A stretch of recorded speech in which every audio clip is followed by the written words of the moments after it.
చైతన్య రథం ప్రేక్షకులకు స్వాగతం, నమస్కారం. 1983 జనవరి 9వ తారీఖు ఒక పండగ రోజు. అలానే 1983 జనవరి 23 నారా లోకేష్ పుట్టినరోజు. ఈ రెండు సందర్భాలు 1983 జరగటం మనకు తెలిసిన విషయమే.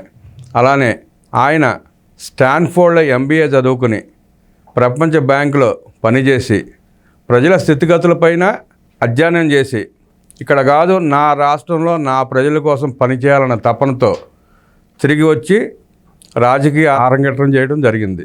ఆ వెనక ఉన్న కష్టాలు సుఖాలు మంచి చెడుల గురించి, నారా లోకేష్ పడుతున్న తపన గురించి మనకు వివరంగా విశ్లేషణ చేయడానికి మనతో పాటు ఉన్నారు సీనియర్ రాజకీయ విశ్లేషకులు అంకమరావు గారు.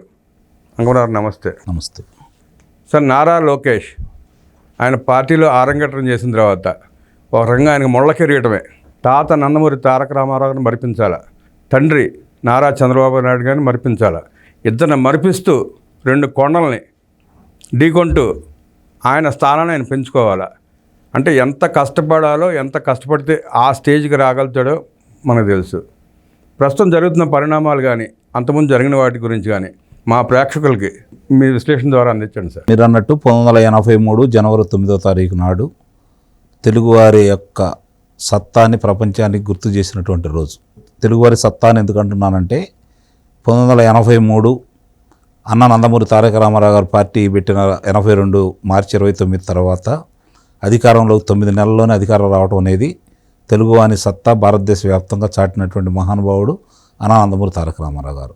రెండోది ఏంటంటే మనం అప్పటిదాకా మద్రాసీలు, దక్షిణాదిని అందరూ దాదాపు మద్రాసీలుగానే జమ కట్టేవాళ్ళు. అలాంటి తరుణంలో మద్రాసీలం కాదు మేము, తెలుగువారం, మాకంటూ ప్రత్యేక స్థానం అంటూ ఉంది. మా వాళ్ళు అందరూ కూడా చాలామంది శక్తివంతులు ఉన్నారు, తెలియగల వాళ్ళు ఉన్నారు, రాజకీయ ఉద్దండులు ఉన్నారని చెప్పని తెలుగువారి కీర్తి పతాకాన్ని ప్రపంచానికి పరిచయం చేసిన మహానుభావుడు అన్న నందమూరి తారక రామారావు గారు. ఆయన అధికారం చేపట్టిన 14వ రోజు పుట్టిన వ్యక్తి లోకేష్ బాబు.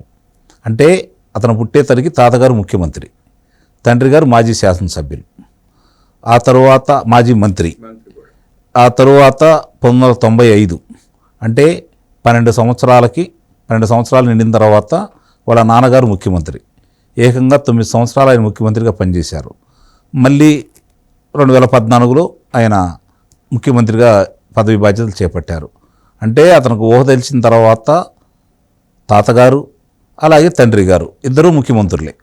అలాగే పిల్లనిచ్చిన మామ మేనమామ బాలకృష్ణ గారు ఇప్పుడు 3వ పర్యాయం శాసనసభ్యులు. మరి బంగారు స్పూన్తో పెరిగిన వ్యక్తి.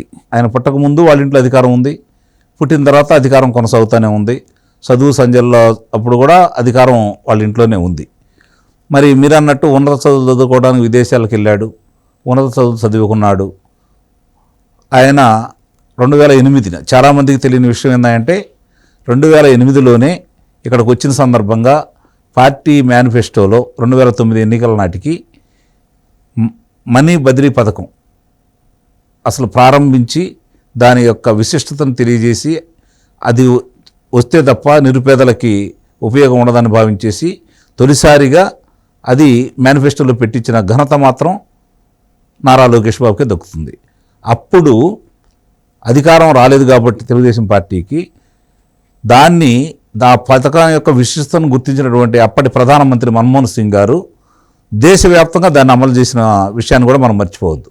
అంటే ఇతనిలో అంత స్టఫ్ ఉందని చెప్పని ఆయనే గుర్తించడం కూడా జరిగింది. ఆ తర్వాత చూసుకుంటే మీరు 2013లో తెలుగుదేశం పార్టీ క్రియాశీలకంగా వ్యవహరిస్తూ ముందుకెళ్తూ కార్యకర్తలకి బీమా సౌకర్యాన్ని కలగజేసినటువంటి తొలి పార్టీ, ఇప్పటి వరకు కొనసాగిస్తున్న పార్టీ, ఏకైక పార్టీ తెలుగుదేశం పార్టీ. ఆ ఘనత కూడా చంద్రబాబు నాయుడు గారి ఆధ్వర్యంలో ఉన్నటువంటి పార్టీకి లోకేష్ బాబు గారు చూసిన మేరకే జరిగిందనేది ఇక్కడ చాలా స్పష్టం. 2014లో అధికారంలోకి వచ్చారు, జరగాల్సిన కార్యక్రమాలన్నీ చూసుకుంటా ఉన్నాడు, పార్టీ కార్యక్రమాలు నిర్వహించుకుంటా ఉన్నాడు. 2017న ఆయన మంత్రిగా పదవి బాధ్యతలు స్వీకరించాడు. ఉన్నత చదువులు చదివాడు, అలాగే మరదల్ని పెళ్లి చేసుకున్నాడు, మేనమామ కుమార్తెని. ఆయన ఉద్యోగం చేసుకున్నాడు. కానీ నా రాష్ట్రం నా ప్రజలన్న ఉద్దేశంతో తండ్రి గారు రాజకీయ తోడుగా ఉండాలన్న ఉద్దేశంతో రావడం కూడా జరిగింది. అతను వచ్చిన నేను చెప్పినట్టు 2008లో ఇలాంటి పథకాలు ప్రవేశపెట్టడం, 2009లో కార్యకర్తల యొక్క రక్షణ గురించి ఆలోచించటం, ఇవన్నీ కూడా మిగిలిన వాళ్ళందరూ కూడా ఆకర్షితులైనారు. ఆ తర్వాత ఆయన మంత్రిగా బాధ్యతలు స్వీకరించిన తర్వాత అందరూ చూస్తూనే ఉన్నారు. రమారమి 363 పైన పురస్కారాలు, కేంద్ర పురస్కారాలు కూడా లభించడం కూడా జరిగింది. ఇక్కడ లోకేష్ బాబు యొక్క ప్రతిభని చంద్రబాబు నాయుడు గారి కంటే ముందు గుర్తించిన వ్యక్తి ఎవరైనా ఉన్నారు అంటే జగన్మోహన్ రెడ్డి. ఇది గమనించుకోవాలి చాలామంది కూడా. వాస్తవం. జగన్మోహన్ రెడ్డి లోకేష్ బాబు సత్తాను గుర్తించిన మొట్టమొదటి వ్యక్తి జగన్మోహన్ రెడ్డి. మరి ఆ సందర్భంగా చంద్రబాబు నాయుడు గారిని మనం ఢీకొనాలి అంటే ఆయన శిఖరం, మనం కింద ఉన్నాం, ఆయనతో ఇటు మనం పోల్చుకోలేం.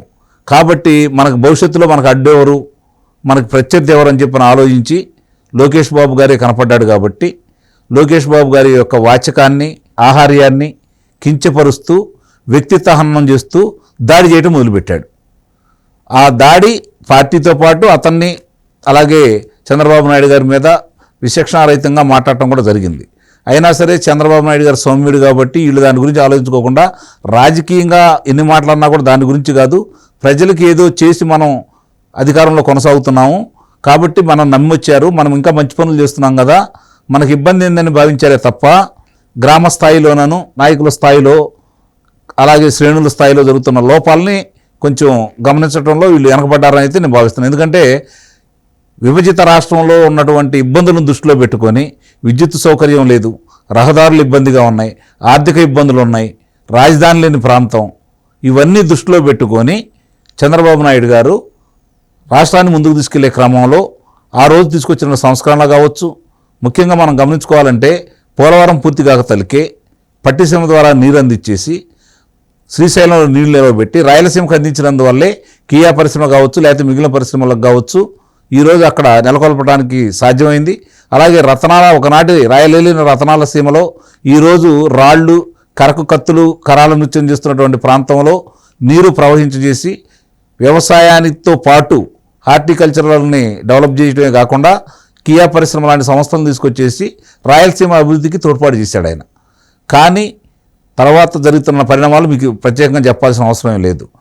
ఏదైతే లోకేష్ బాబు గారు ప్రత్యర్థిగా భావించి జగన్మోహన్ రెడ్డి ఎదురుదాడి చేయడం మొదలుపెట్టారో శ్రేణులు దాన్ని తిప్పికొట్టడంలో తెలుగుదేశం పార్టీ శ్రేణులు నాయకత్వం విఫలమైందనేది మాత్రం వాస్తవం. ప్రభుత్వం ఓడిపోయిన తర్వాత ప్రభుత్వం ఓడిపోవడానికి కారణం లోకేష్ బాబు అనే నెపం కూడా వేశారనే విషయాన్ని కూడా మనం మర్చిపోవద్దు. ఆయన మీదే నెట్టేశారు అంతా కూడా. లోకల్ నాయకులు చేసిన విషయాలు కావచ్చు, లేకపోతే శ్రేణులు చేసిన విషయాలు కావచ్చు, పక్కన పోయి మొత్తం లోకేష్ బాబు మీద వేశారు. అయినా సరే నిరుత్సాహపడకుండా తొలిసారిగా శ్రేణుల మీద దాడి జరుగుతుంటే రాయలసీమ ప్రాంతంలోనే తొలిసారిగా గళమెత్తి శ్రేణులకు నేను అండున్నాను, నేను పోరాడుతున్నా అని చెప్పి ముందుండి పోరాటానికి నాంది పలికింది మాత్రం నిస్సందేహంగా లోకేష్ బాబు. అందుట్లో ఎలాంటి సందేహం కూడా ఏం లేదు. ఆ తర్వాత జరిగే క్రమంలో ఎక్కడ ఏం జరిగినా కూడా తనే ముందుంటూ ముందుకెళ్తూ తన తాను మలుచుకొని వాచకంలోనూ ఆహార్యంలోనూ అతను ఈరోజు స్పష్టతగా ఒక రూపానికి ఏర్పాటు చేసుకొని ఇతనైనా మనం అన్న లోకేష్ బాబు ఓ రకంగా వాళ్ళు భయపడటానికి కారణం కూడా ఇలాంటి పట్టుదల ఉండబట్టి సమర్థ నాయకత్వం కాబట్టే ఆ రోజు వాళ్ళు భయపడ్డారు. కావాలని లోకేష్ బాబునే దృష్టిలో పెట్టుకొని వాళ్ళు నానా మాటలు అన్నారు. అయినా సరే ఆయన దాని గురించి పట్టించుకోకుండా ఆంధ్ర రాష్ట్ర భవిష్యత్తు గురించి మళ్ళీ తిరిగి చంద్రబాబు నాయుడు గారు ముఖ్యమంత్రిని చేయాలి, పార్టీని గెలిపించుకోవాలనే సత్సంకల్పంతో 2023 జనవరి 27వ తారీఖున లోకేష్ గారి పాదయాత్ర ప్రారంభించడం కూడా జరిగింది. యువగళంతో నాయుడు గారు అబ్బాయి నాయకుడు అయ్యాడు ఆ ప్రారంభం నుంచి. ఎందుకంటే మామూలుగానే ఆయన బయట తిరిగే వ్యక్తి కాదు, ప్రజలతో సంబంధాలు చాలా తక్కువ. అయినా సరే మక్కువని ధైర్యంతో ఎన్ని ఆటంకాలు ఎదురుపరిచినా వీళ్ళు కూడా ఏం భావించారంటే ఒక 5 రోజులు చేస్తాడు, 10 రోజులు చేస్తాడు, ఇన్నాళ్ళు పాదయాత్ర చేస్తాడని చెప్పని వాళ్ళలాగా గురువారం నాడు ఇంటికి వెళ్ళిపోయి శుక్రవారం నాడు న్యాయస్థానానికి వెళ్ళి శనివారం నాడు ప్రశాంతంగా ఉండేసి తర్వాత 2-3 రోజులు విశ్రాంతి తీసుకొచ్చి మళ్ళీ 2-3 రోజులు చేసే కార్యక్రమంలో కాకుండా మొదలుపెట్టిన కాడి నుంచి వాళ్ళు ఆటంకాలు కల్పించేయి అన్నీ ఎదుర్కొని మైకులే తీసుకున్నా, స్టూలు తీసేసుకున్నా, మాట్లాడే అవకాశం లేకపోయినా, వేదికల మీద ప్రసంగించే అవకాశాన్ని కూడా వాళ్ళు ఇవ్వకపోయినా కూడా ఎక్కడా వెరవకుండా మాట్లాడుతూ రాజ్యాంగాన్ని చేతిలో పట్టుకొని రాజ్యాంగాన్ని చూపిస్తూ తన హక్కులు ఉన్నాయని చెప్పని ముందుకెళ్ళేసి ప్రజలతోటి మమేకమైపోయి. ఇంకోటి గమనించుకోవాల్సింది మీరు, చంద్రబాబు నాయుడు గారు ఏ రోజైనా సరే కమ్మ కులస్తులతో కలిసి నలుగురితో కూర్చొని మాట్లాడుకొని ఆయన లేకపోతే ప్రసార మాధ్యమాల్లో మాట్లాడిన సందర్భం మీరు ఎప్పుడన్నా చూసారా? ఆయన రాజకీయ జీవితం ఇప్పుడు కూడా లేదు. తొలిసారిగా కమ్మ సంఘాలతో కూర్చున్నటువంటి ధైర్యవంతుడు లోకేష్ బాబు.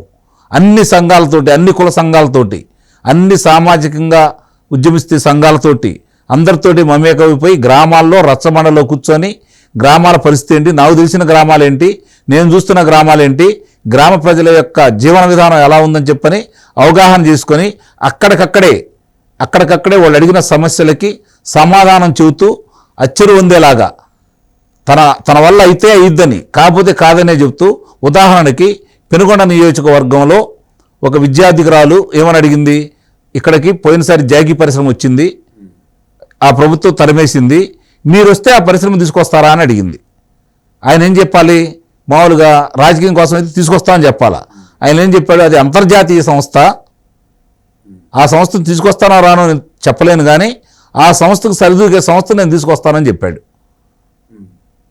అలాగే ఫీజు రీయింబర్స్మెంట్కి సంబంధించిన విషయాలు కావచ్చు, ఎక్కడికక్కడ ఎవరేం అడిగినా కూడా విషయాలన్నీ చెబుతూ తెలుగుదేశం ప్రభుత్వం చేసినవి చెప్పుకోలేని దాన్ని ఎక్కడికక్కడ వాళ్ళు అభివృద్ధి చేసిన చాట సెల్ఫీలు దిగుతూ ప్రపంచాన్ని దాడుతూ ఇది మా ప్రభుత్వంలో వచ్చింది, ఈ ప్రభుత్వంలో కుంటుపడుతుందని చెప్పిన అందరికీ అర్థమయ్యే రీతిలో చెప్పుకుంటూ రాష్ట్ర వ్యాప్తంగా తిరిగాడు.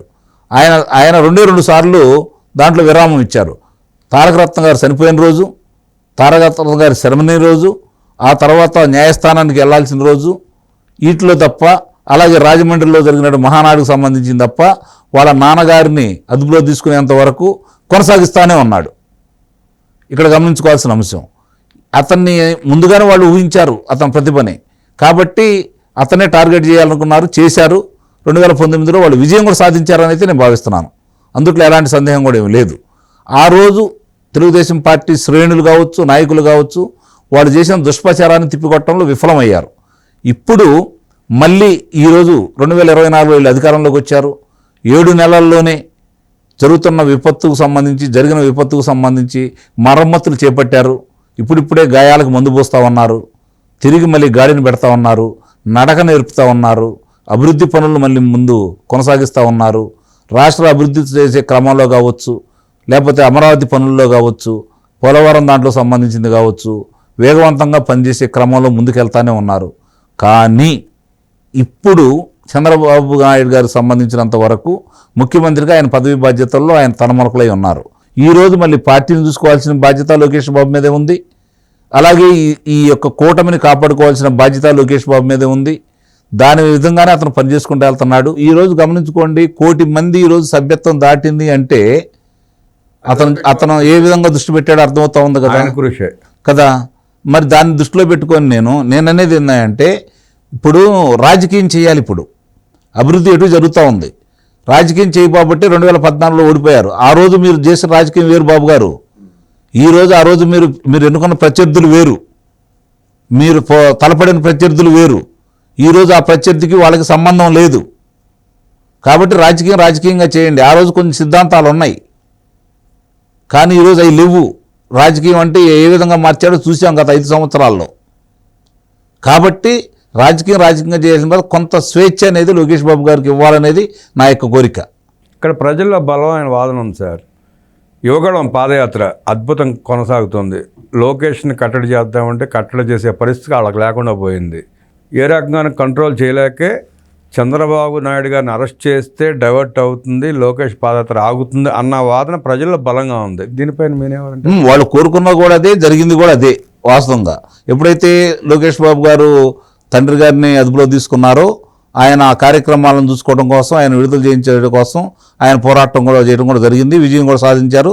తర్వాత కొనసాగించి చివరిలో అనుకున్నంత కాకపోయినా కొంత కుదించుకొని ఆయన ముగింపు పలకడం కూడా, ఎందుకంటే ఎన్నికలు సమీపిస్తున్న తరుణం కాబట్టి బాధ్యత తీసుకోవాల్సిన బాధ్యత అతని మీద ఉంది కాబట్టి, ఎవరెవరు అభ్యర్థులు ఏంటనే దాని మీద తండ్రితో పాల్పంచుకోవాలి కాబట్టి ఆయన సమయాన్ని కుదించుకోవాల్సి వచ్చింది. అదే కన్నా సమయం ఉంటే పూర్తి చేసేవాడు అనుకున్నట్టుగా. ఇప్పుడు ఇక్కడ గమనించుకోవాల్సిన అవసరం ఏంటంటే, ఎలాంటి ఆధారాలు లేకుండా తండ్రి గారిని 52 రోజులు నిర్బంధంలో అట్టిపెట్టారు వాళ్ళు. ఆ వయసులో కారాగారం ఆయన ఎన్ని ఇబ్బందులు పెట్టారో చూసాం. వసతులు కూడా కల్పించకుండా ఆ బాధలు పడ్డ వ్యక్తి, చెప్పిన వ్యక్తి, దగ్గర రోజు వెళ్ళిన వ్యక్తి, ఎక్కువసార్లు ఆయన కలిసిన వ్యక్తి లోకేష్ బాబు గారు. అలాగే వాళ్ళ తల్లి గారిని ఏ విధంగా అవమానం చేశారో మనందరికీ తెలుసు. ఆ బాధలు తండ్రి కారాగారవాసం అనిపించాడు, తల్లిని ఇబ్బంది పెట్టారు, తన్ని ఇబ్బంది పెట్టారు, కుటుంబాన్ని నానా మాటలన్నారు. ఇవన్నీ తెలియని వ్యక్తి అయితే కాదు లోకేష్ బాబు గారు. ఆ రోజు చాలా స్పష్టంగా కార్యకర్తలకు ఒక హామీ ఇచ్చాడు, ఎవరిని వదిలిపెట్టను, నేను ఎర్రపుస్తకం రాస్తున్నాను, అందరి లెక్కలు సరిచేస్తాను అని చెప్పని. ఇప్పుడు ఆ సరిచేసే స్వేచ్ఛ బాబు గారు ఇవ్వాలని నేను అడుగుతున్నాను. ఆయన మొన్న కూడా ఒక ప్రకటన చేశారు సార్ లోకేష్ గారు, రెడ్ బుక్ పని అది చేసుకుంటూ పోతుంది, కార్యకర్తలు నన్ను ఒత్తిడి చేయొద్దు, నా పని నేను చేసుకోను అండి, రెడ్ పుస్తకం నేను చూసుకుంటానని చెప్పాడు. క్లియర్గా స్పష్టంగా చెప్పాడు. అంటే ఆయనకి దాని మీద ప్రత్యేక దృష్టి ఉంది. కాకపోతే సమయం అనుకూలం కోసం చూస్తున్నాడు ఆయన. సమయానుకూలం వచ్చినప్పుడు ఏది ఆగదు, అందరూ అరెస్ట్ అవుతారనే ఉద్దేశం ఆయన స్పష్టంగానే చెప్తా ఉన్నాడు. ఈ మరుగే కుక్కలన్నిటికీ ఎలా ముక్కుతాడేయాలో ఆయనకు తెలుసు. ఎందుకంటే వీళ్ళు ఏం చేశారో అన్ని ఆధారాలు ఉన్నాయి. ఏ ఆధారాలు లేకుండా వాళ్ళ యొక్క సహచరులను కావచ్చు, అంటే అచ్చెన్నాయుడు గారు కావచ్చు, లేకపోతే ధూళిపాటి నరేంద్ర కుమార్ కావచ్చు, లేకపోతే దేవినేని ఉమ్మగారు కావచ్చు, పల్లా శ్రీనివాసరావు గారు కావచ్చు, కోన రవికుమార్ గారు కావచ్చు, జేసీ ప్రభాకర్ రెడ్డి గారు కావచ్చు, చింతమనేని ప్రభాకర్ కావచ్చు, ఎంతమందిని వాళ్ళు ఎన్ని ఇబ్బందులు పెట్టారో మనం చూస్తూనే ఉన్నాం. కొల్లు రవీంద్ర గారు కావచ్చు, వీళ్ళందరినీ ఎంత ఇబ్బందులు పెట్టారో చూస్తూనే ఉన్నాం. మరి అవన్నీ చూసిన తర్వాత ఆయన్ని ఇబ్బంది పెట్టడం కూడా జరిగింది కదా. లేనిపోయిన అబండాలు ఇప్పుడు వాళ్ళ సతీమణిని అలాగే వాళ్ళ తల్లిగారిని కూడా ఔటర్ రింగ్ రోడ్డుకు సంబంధించిన దాంట్లో కూడా వాళ్ళు పొందుపరిచారు కదా. ఇవన్నీ కూడా ప్రజలు ఎక్కువ ఆశలు పెట్టుకున్నారు లోకేష్ బాబు గారి మీద. అందులో ఎలాంటి సందేహం కూడా ఏం లేదు. ఎందుకంటే వాళ్ళకి భవిష్యత్తు నాయకుడు లోకేష్ బాబు గారే కనపడుతున్నాడు. అది కూడా వాస్తవమే కదా. అది ప్రతితో వచ్చింది చంద్రబాబు నాయుడు గారు అబ్బాయిగా. ఇప్పుడు నేను అనేది ఏంటంటే చంద్రబాబు నాయుడు గారు అబ్బాయిగా వారసత్వం కాకుండా అతని ప్రతిభతో వారసత్వం వచ్చే విధంగా, పార్టీ నాయకత్వం వచ్చే విధంగా చేయాలి అంటే కొంత వెలుసుబాటు బాబు గారు ఇవ్వాలనేది నా యొక్క అభిప్రాయం. ఉండవల్లి జగన్ రెడ్డి ప్యాలెస్ ఉంది ఉండవల్లిలో. ఆ ఉండవల్లి ఉంది మంగళగిరి నియోజకవర్గంలో. వైసీపీ వ్యవస్థ మొత్తం అక్కడే ఉంది, ఆ నియోజకవర్గంలోనే.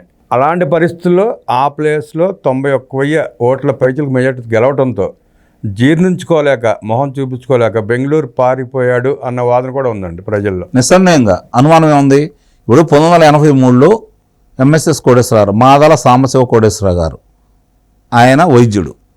ఆయన 1983లో తొలిసారిగా తెలుగుదేశం పార్టీ జెండాతోటి గెలిచారు మొట్టమొదటిసారి. అలాగే 1985లో మళ్ళీ ఆయనే గెలిచారు. ఆ తర్వాత ఇంతవరకు తెలుగుదేశం జెండా ఎగరాలి అక్కడ. అంటే పొత్తులో భాగంగా పోవటము అనేక రకాల కారణాలు ఉన్నాయి. అనేక రకాల కారణాలు ఉన్నాయి. అంటే 39 సంవత్సరాలు నీకు అక్కడ గెలుపు అనేది లేదు. ఏమండి, అలాంటి చోట, తను ఓడిపోయిన చోట మామూలుగా సహజంగా నాయకుడు అనేవాళ్ళు ఏం ఆలోచిస్తారు, తను ఈజీగా గెలిచే ప్రదేశాన్ని ఎన్నుకొని గెలిచి వచ్చిన తర్వాత, బలమైన స్థానంలో గెలిచి వచ్చిన తర్వాత మిగిలిన పనులు చూసుకోవాలనుకుంటాడు. కానీ జెండా ఎగరని చోట ఎందుకు జెండా ఎగరకూడదని చెప్పని ఆయన నిలబడి కలబడి గెలిచి ఈరోజు మీరు అన్నట్టు 91,000 ఆధిక్యతతో అతను గెలవడం అనేది మామూలు విషయం కూడా కాదు. మరి అంత గెలిచిన వ్యక్తి, అంత పట్టుదల వ్యక్తి, అంతగా ఆయన నియోజకవర్గంలో పట్టు సాధించిన వ్యక్తి రేపు పార్టీ మీద ఎందుకు సాధించడండి? డెఫినెట్గా సాధించగలడు కదా. అవకాశం ఇవ్వాలి కదా. అది నేను అంటుంది. రేపొద్దున కాకుండా ఇప్పటి నుంచే దాన్ని, మరి ఆయన రేపొద్దున పట్టు సాధించడంతో పాటు అందరితోటి సమన్వయపరుచుకుని వెళ్ళాలి అంటే సమయం కూడా ఇవ్వాలి కదా. ఇవ్వాలండి. అది నా యొక్క కోరిక. నారా లోకేష్ గారిని ఏం చేస్తే బాగుంటుందని మీ ఉద్దేశం? నిస్సందేహంగా ఇప్పుడు పార్టీ అధ్యక్షుడిగా ఆయన చేయాలనేది నా యొక్క కోరిక. జాతీయ అధ్యక్షుడు పనిభారం పడుతుంది చంద్రబాబు నాయుడు గారి మీద. ఈరోజు ముఖ్యమంత్రిగా ఆయన అవసరం ఉంది కాబట్టి ఈరోజు జాతీయ స్థాయిలో మళ్ళీ చంద్రబాబు నాయుడు గారి ప్లేస్లో ఎవరు ఉండాలి అంటే లోకేష్ బాబు గారు అనే దానికి నిస్సందేహంగా ఇప్పుడు జాతీయ కార్యదర్శి అయినా కూడా ఆయన జాతీయ అధ్యక్షుడిగా చేస్తే బాగుంటుందనేది నా కోరిక. ధన్యవాదాలు. అనేక విషయాలు మనతో పంచుకున్న అంకమరావు గారికి మరోసారి ధన్యవాదాలు తెలుపుకుంటూ, 42 సంవత్సరాల యువకుడు, పార్టీ భవిష్యత్, రాష్ట్ర నాయకుడు నారా లోకేష్ గారికి హృదయపూర్వక జన్మదిన శుభాకాంక్షలు.